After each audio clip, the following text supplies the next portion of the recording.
La pire transaction que quelqu'un puisse faire dans toute sa vie est celle de changer son temps contre de l'argent. C'est probablement le pire échange qu'il y ait. Pourquoi? Parce que premièrement, si vous voulez avoir plus d'argent, vous devez échanger plus de votre temps. Quoi que vous fassiez, qui que vous soyez, vous ne pouvez pas échanger en une journée plus de 24 heures, parce que 24 heures, c'est tout ce que nous avons en un jour. Notre temps est limité à 24 heures par jour, et on ne peut jamais aller au-delà. Vous pouvez à la limite travailler 12 heures ou 14 heures par jour, mais vous ne pouvez jamais, sauf exception, aller au-delà. Les riches n'échangent pas leur temps contre de l'argent. Ils ont réussi à faire quelque chose d'extraordinaire. Ils ne sont plus esclaves de l'argent. Ils ont fait de l'argent leur esclave qui travaille pour eux, qui leur apporte plus d'argent. Au début, ils étaient comme nous tous, en train de travailler, d'échanger leur temps contre de l'argent. Mais au fur et à mesure, ils avaient assez d'argent pour se lancer et en avoir plus. Pour ça, ils ont compris plusieurs choses. Premièrement, il faut à tout prix garder pour soi-même un pourcentage du revenu généré. Si vous allez travailler et que vous dépensez tout l'argent que vous recevez chaque mois, surtout dans des choses de consommation qui ne vous apportent rien d'autre qu'un plaisir d'un instant, vous êtes en train de faire une erreur monumentale qui va vous coûter plus cher plus tard dans votre vie. Vous pouvez vous douter de tout sauf de ça, c'est une certitude. Deux mots ici sont importants. L'économie que nous réalisons et l'investissement que nous faisons. C'est deux choses qui vont vous permettre d'attendre une pleine liberté financière. Peu importe nos raisons personnelles, notre train de vie, tout le monde a la capacité de pouvoir économiser et investir si, et seulement si nous accordons une place importante à notre liberté financière. On peut se donner n'importe quelle excuse pour nous empêcher d'économiser. On peut se dire, si j'économise 10%, je n'aurai plus d'argent pour aller au cinéma 2 fois par mois. Si j'économise 15%, eh bien c'est encore pire. Je n'aurai non seulement plus d'argent pour aller au cinéma, mais je n'aurai plus d'argent pour également payer mon abonnement Netflix. J'aurai plus d'argent pour sortir avec mes amis. Je n'aurai plus d'argent pour ceci ou cela. Mais à quel point désirez-vous votre liberté financière? Si vous voulez vraiment gagner votre liberté, vous devez la désirer à tel point que ce désir dépasse toutes les autres distractions. C'est ça la force avec laquelle vous devez opérer. Vous devez désirer cette liberté au point où ce désir dépasse toutes les autres distractions. Après, je comprends qu'il soit facile de le dire et difficile de le faire. Mais voici une méthode simple et efficace pour y arriver. Vous recevez chaque mois votre salaire sur votre compte en banque.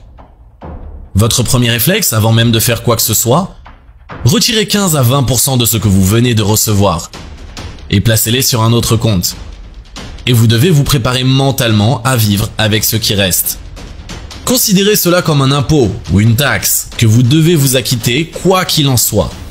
15 à 20% investis pendant une longue période de temps vous donneront la liberté pour le reste de votre vie. Il y a des gens qui se sont convaincus qu'ils ne pourront jamais économiser parce qu'en économisant, ils sentent qu'ils sont en train de soustraire un événement ou un achat qu'ils croient important pour soutenir leur train de vie. Faites une liste et traquez là où va votre argent tous les mois. Priorisez les dépenses de la plus importante à la moins importante.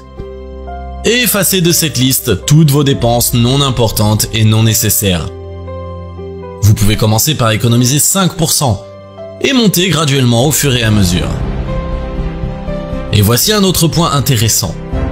Le montant que vous gagnez importe peu. Que vous gagnez 1 800 € par mois ou 3 200 € par mois. Le montant importe peu. C'est l'économie que vous en faites qui est la clé. Le salaire que vous gagnez vous permet de survivre mois après mois. L'économie et l'investissement que vous faites vous permettent de vivre le reste de votre vie. Si vous faites cela pendant une période de 10 ans, vous allez vous remercier plus tard de l'avoir fait. Il y a un exemple donné dans le livre Money Masters the Game par Tony Robbins, où un gars qui ne gagnait que 14 000 $ par an se retrouve à la fin avec 70 millions dans le dernier quart de sa vie. Voici ce qu'il a fait.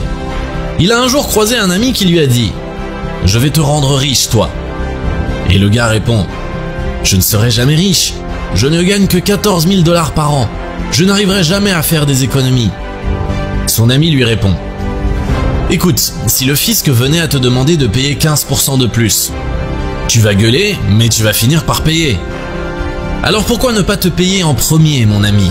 Il lui a dit, on va économiser 20% et les investir de manière passive. Et tu verras le résultat que cela va engendrer. Avec une discipline, il a commencé à appliquer. Et dites-vous, quand il a checké son compte d'investissement lors de sa retraite, il y avait 70 millions. Il a fait deux choses, économiser et investir pendant une longue période de temps. Il ne faut jamais laisser la peur d'échouer vous empêcher d'investir. Parce qu'en réalité, les gens n'investissent pas parce qu'ils ont peur. Après avoir économisé, vous devriez devenir propriétaire. Vous n'avez pas envie d'être obligé de travailler tous les jours pour soutenir votre train de vie. Devenir propriétaire est la deuxième étape pour avoir de l'argent sans travailler. C'est un aspect très important, les amis.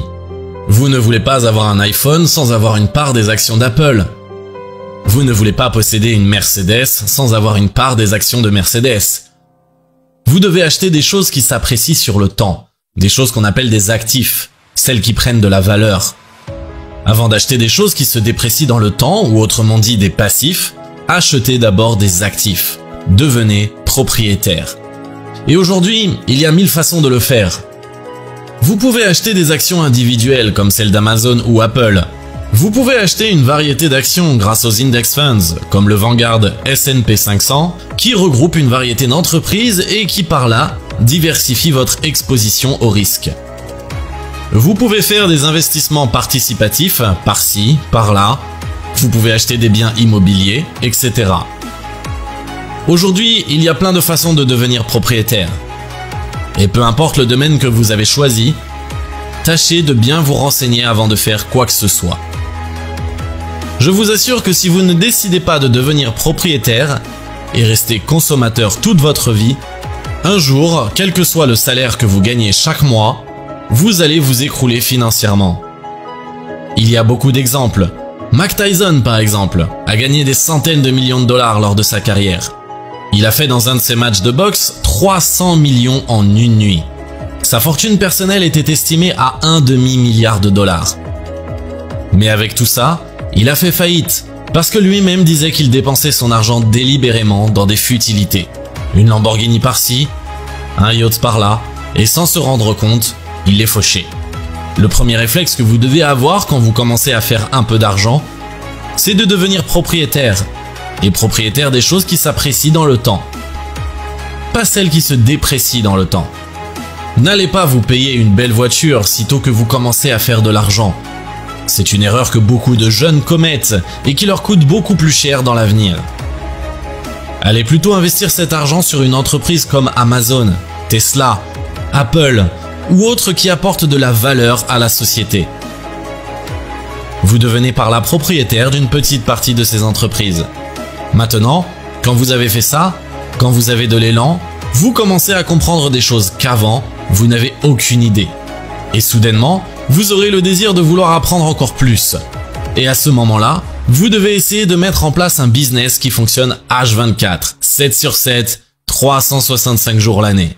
Un business qui tourne, que vous dormez ou travaillez. Un business qui tourne, que vous soyez en vacances à l'autre bout du monde.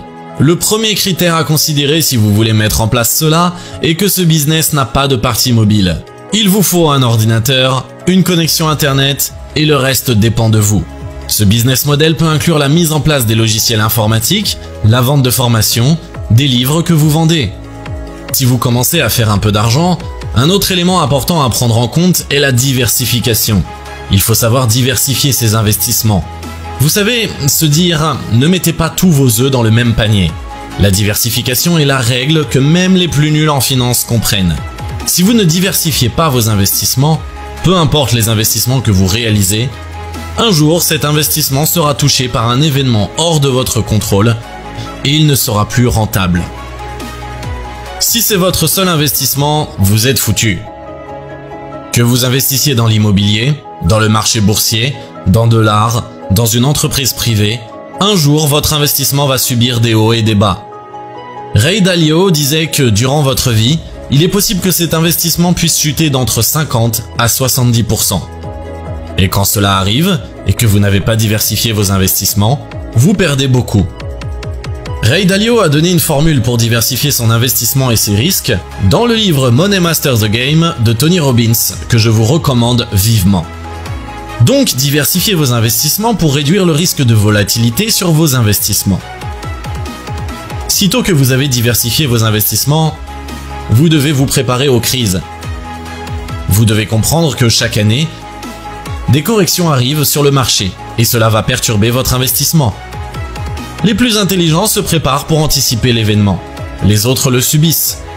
Vous devez apprendre constamment sur les raisons et les variations du marché. Il y a les corrections et les crashs. Qu'est-ce qu'une correction? C'est quand le marché dans lequel vous avez investi chute de 10 à 20% depuis son plus haut niveau. Si la chute va au-delà de 20% jusqu'à 80%, on appelle cela un crash boursier. D'après plusieurs observations, les corrections ont lieu tous les ans. Il y a au moins une correction par an ces 116 dernières années. Il y a un crash tous les 10 à 15 ans. Alors si vous vous êtes préparé, non seulement vous avez sécurisé vos investissements précédents, mais vous pouvez vous faire une fortune pendant cette période de crise. Parce que vous pouvez acheter tout à un prix beaucoup moins cher. Mais cela demande un apprentissage continu du marché. Cela demande une décision ferme de se lancer et s'ajuster au fur et à mesure. Vous devez trouver quelqu'un qui s'y connaît déjà et le modeler, et qui va vous aider à comprendre les règles du jeu. Parce que si vous ne connaissez rien et que vous vous lancez, vous savez la vieille phrase. Quand une personne avec de l'expérience rencontre une personne avec de l'argent, la personne avec l'argent finit par l'expérience. Et la personne avec l'expérience finit avec l'argent. Vous avez l'argent au début, mais vous n'avez pas l'expérience. Vous allez finir avec l'expérience, et la personne avec l'expérience va finir avec l'argent.